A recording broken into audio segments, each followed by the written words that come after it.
At 2 p.m., December 5, 1945, 5 U.S. Navy torpedo bombers lifted off the runway at Fort Lauderdale, Florida. Standard training mission, clear skies, experienced pilots, nothing unusual. By 4 p.m., all 5 planes had vanished. Not diverted, not emergency landed, gone. And when the Navy sent out 2 rescue planes to find them, those disappeared too.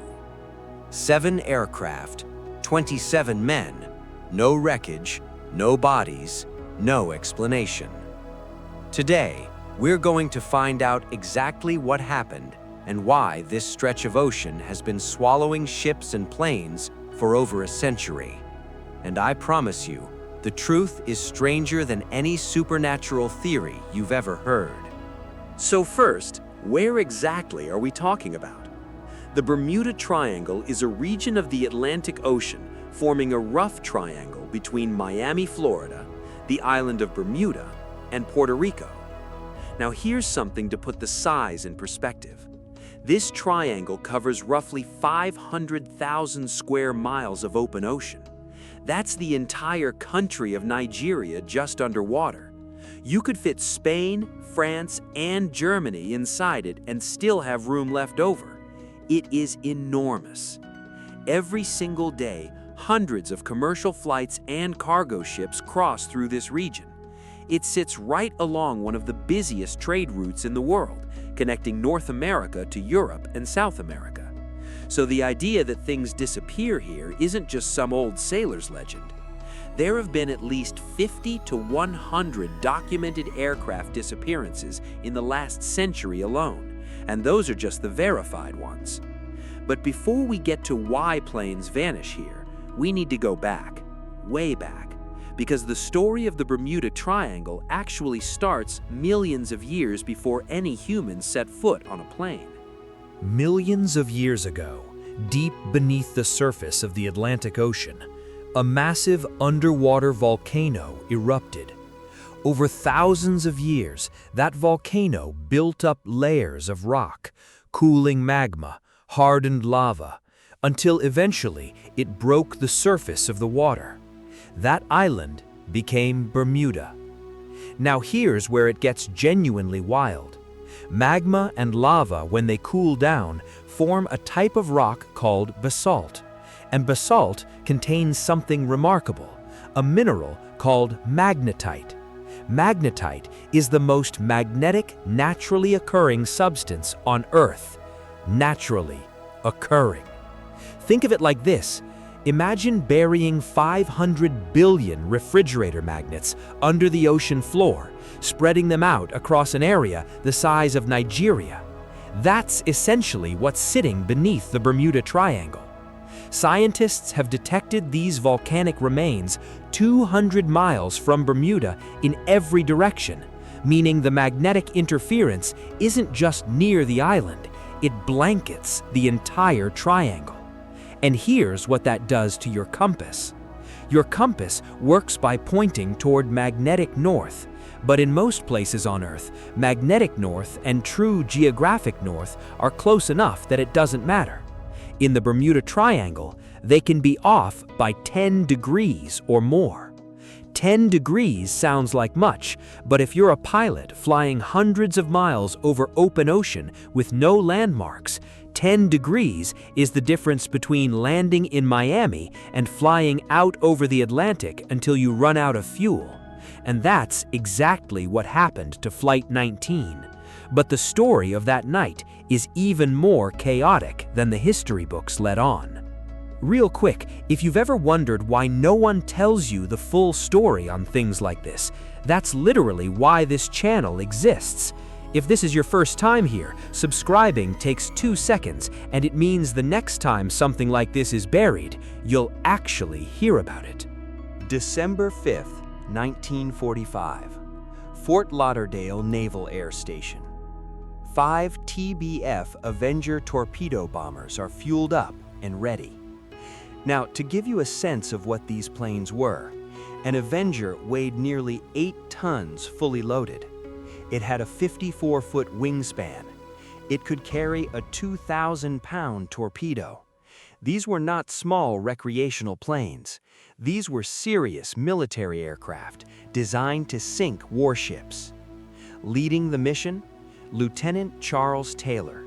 Over 2,500 hours of flight time, one of the most experienced pilots at the base. The mission, called Flight 19, was simple. Fly east, drop practice bombs over a coral reef, fly north over Grand Bahama Island, turn west, come home. 2.5 hours total. The weather forecast? Mostly clear, light winds, a routine training run. At 2 p.m., all 5 planes lift off without a single problem. For the first hour and 45 minutes, everything is fine. Then, at 3:45 p.m., something shifts.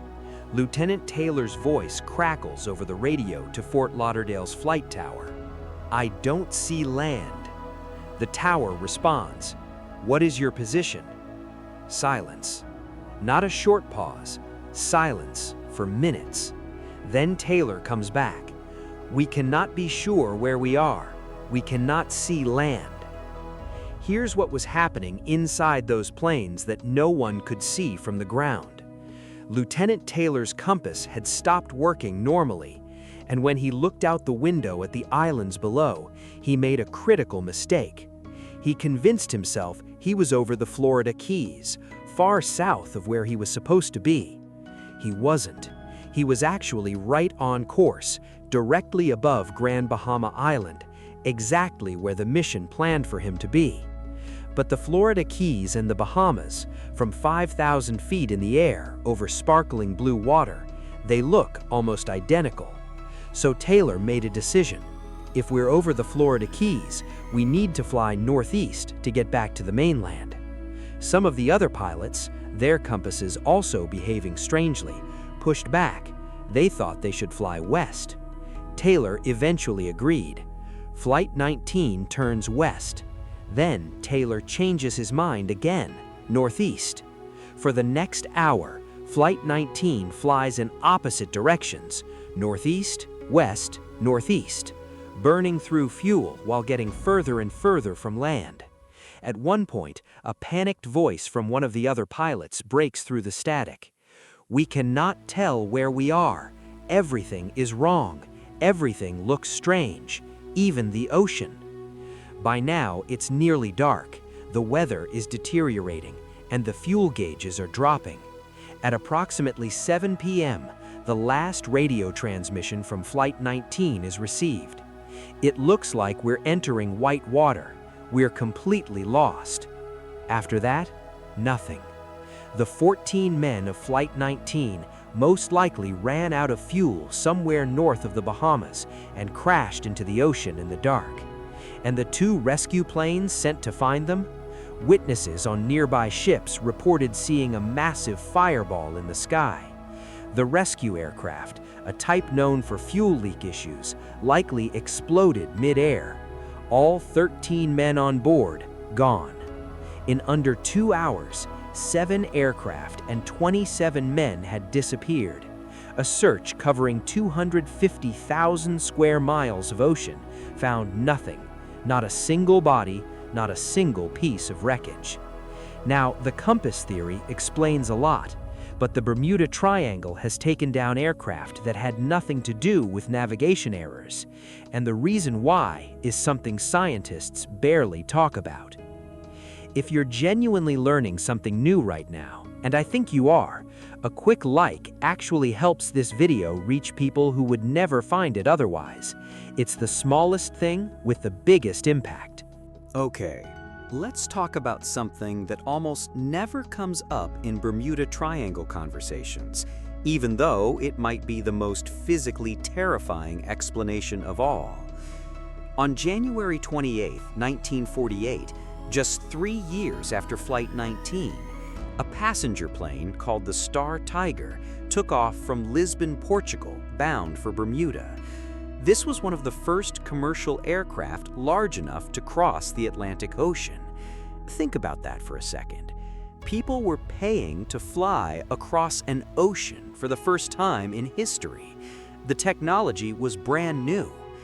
The captain, Brian McMillan, was a World War II veteran pilot, decorated, experienced, flying with 31 people on board.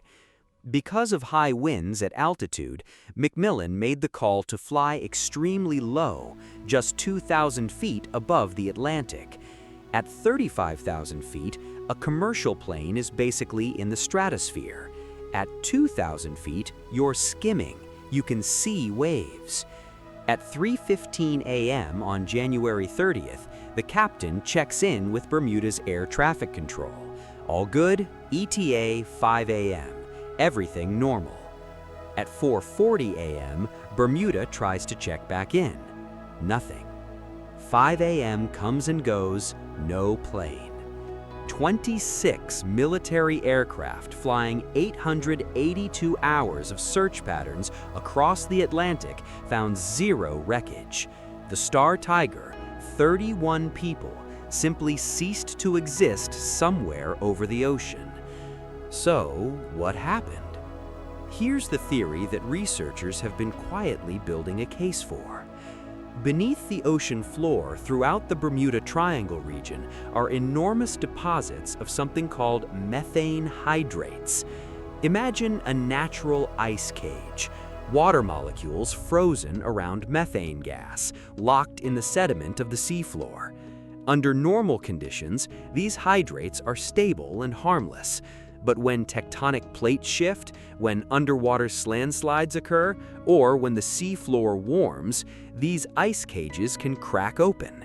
And when they do, they release massive columns of methane gas that shoot up through the water like a burst pipe. Here's where things get genuinely unsettling. When a large methane blowout hits the surface of the ocean, it does something that violates everything we know about water. Water normally supports ships because it's dense. A ship floats because it displaces enough dense water to support its weight. But methane gas rising through water makes it foamy, full of air, far less dense than normal seawater. A ship caught in a large enough methane blowout can sink in seconds, not because it's damaged, but because the water beneath it suddenly can't hold it anymore. The ship drops like a stone through foam. No distress signal, no time to react. 1 second the ship was floating, the next it's gone. But what about planes? Here's what makes the Captain McMillan decision to fly at 2,000 feet significant. Methane gas is extraordinarily flammable, one of the most flammable gases in nature. And a large methane blowout doesn't just stay at the water's surface. The gas column can rise hundreds of feet into the air. At 35,000 feet, a methane blowout would be completely irrelevant to a passing aircraft. At 2,000 feet, you are flying through that gas column. An aircraft sucking in a large quantity of methane gas can ignite catastrophically and instantly. No explosion recorded on radar, no distress call, just a plane that was there one moment and wasn't the next. But wait, here's what makes the DC-3 disappearance in the same year even stranger. Because this one had mechanical problems before it even took off. I need to ask you something. Do you have one person, a friend, a family member, a colleague, who would genuinely love this kind of content? Just send it to them. Not for me, for them. Because people who are curious deserve to find videos like this. December 27th, 1948. San Juan Airport, Puerto Rico. A DC-3 passenger plane lands after a routine flight from Miami. 28 passengers get off, 28 new passengers get on. Captain Bob Lindquist and his crew prepare to fly back to Miami. Except before takeoff, things start going wrong. First, the landing gear indicator light doesn't come on. The battery is weak. The ground crew says, "We need a few hours to charge it." Lindquist says, "I'll charge it once we're in the air." Then, the radio transmitter stops working, also due to a low battery. The plane sits at the end of the runway for a while, gets a new battery for the radio, finally gets cleared for takeoff at 10:03 p.m. Now here's the detail that makes this case particularly haunting. The DC-3 was flying at 8,300 feet over open black ocean in the middle of the night. No landmarks, no visual reference, just darkness in every direction. At 11:23 p.m., Captain Lindquist sends his position report to Miami, 700 miles away. Miami receives it. San Juan, much closer to the plane, doesn't receive it. Later in the flight, the DC-3 sends another signal indicating they're 50 miles south of Florida, preparing to descend into Miami, 20 minutes from landing. This signal is not received in Miami. It's received in New Orleans, 600 miles in the wrong direction. Miami tries to respond. Silence. They try again. Silence. 50 miles south of Florida, and nobody ever sees this plane. The most likely explanation, the battery problems from San Juan hadn't actually been fixed. Navigation instruments, altimeters, communication equipment, all running on a weakening power supply.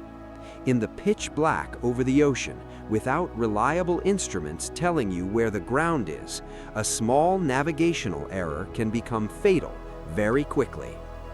50 miles south of Florida, they were so close.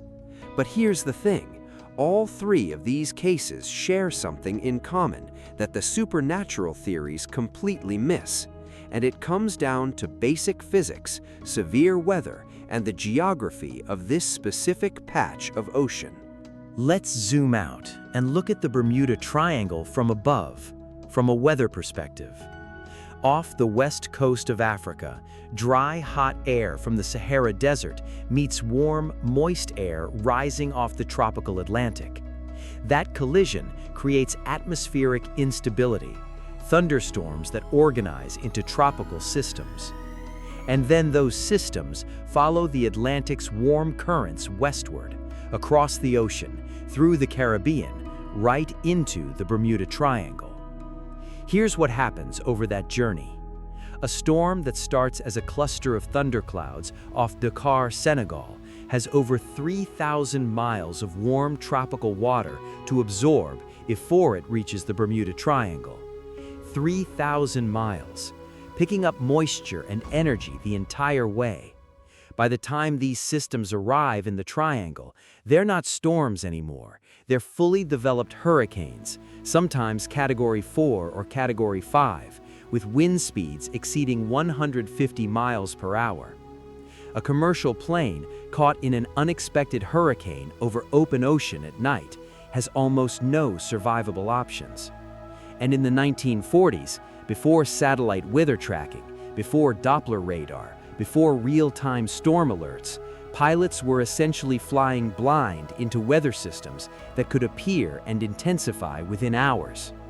Flight 19 launched on a day with a mostly clear forecast.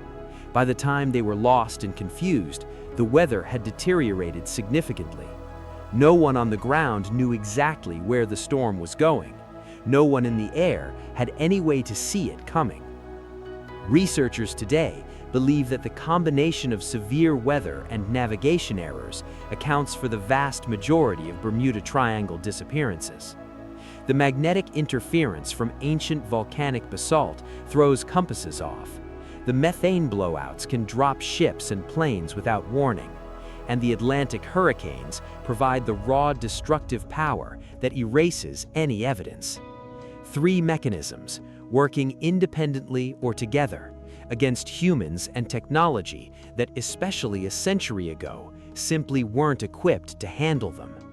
And here's the part that should actually change how you think about the Bermuda Triangle's reputation.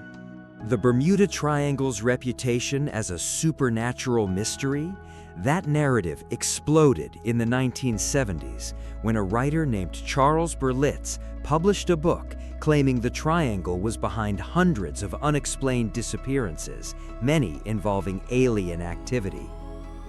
What Berlitz left out, many of the incidents he cited were either misreported, already explained, or didn't happen in the triangle at all. Lloyd's of London, the world's oldest and most respected insurance market, the people who literally make money by accurately assessing risk, does not charge higher insurance rates for ships crossing the Bermuda Triangle. If the Bermuda Triangle were genuinely more dangerous than any other stretch of ocean, Lloyd's would know. They have 300 years of maritime data. They charge the same rate. The truth about the Bermuda Triangle is both less exciting and more fascinating than the supernatural version. It's a massive stretch of ocean in one of the world's most active hurricane corridors, sitting above volcanic rock that scrambles navigation equipment, with a seafloor that occasionally vents massive columns of explosive gas. And in the early to mid-20th century, humans were flying across it in primitive aircraft with basic compasses, weak batteries, no GPS, and weather forecasts that amounted to a best guess. The miracle isn't that planes disappeared over the Bermuda Triangle. The miracle is that so many of them made it through. Flight 19's 14 men, the 31 passengers of the Star Tiger, the 31 people on the DC-3 who were 50 miles from home. They weren't taken by something supernatural. They were taken by physics, by geography, and by the limits of human technology at a time when we were still figuring out how to cross oceans in metal tubes.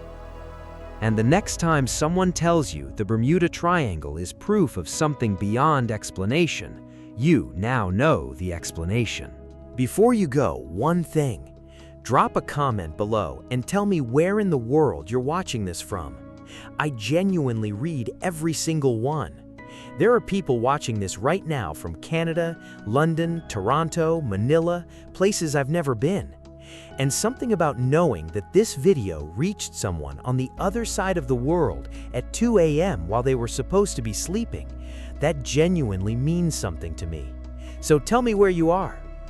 And if this is the kind of deep dive you're into, the real science behind things that seem impossible, then I think you already know what to do. Hit subscribe so you don't miss the next one. And the video on screen right now, I picked it specifically for you. It's the same format, same depth, different mystery, and if you like this one, you're gonna lose sleep over that one too. I'll see you there.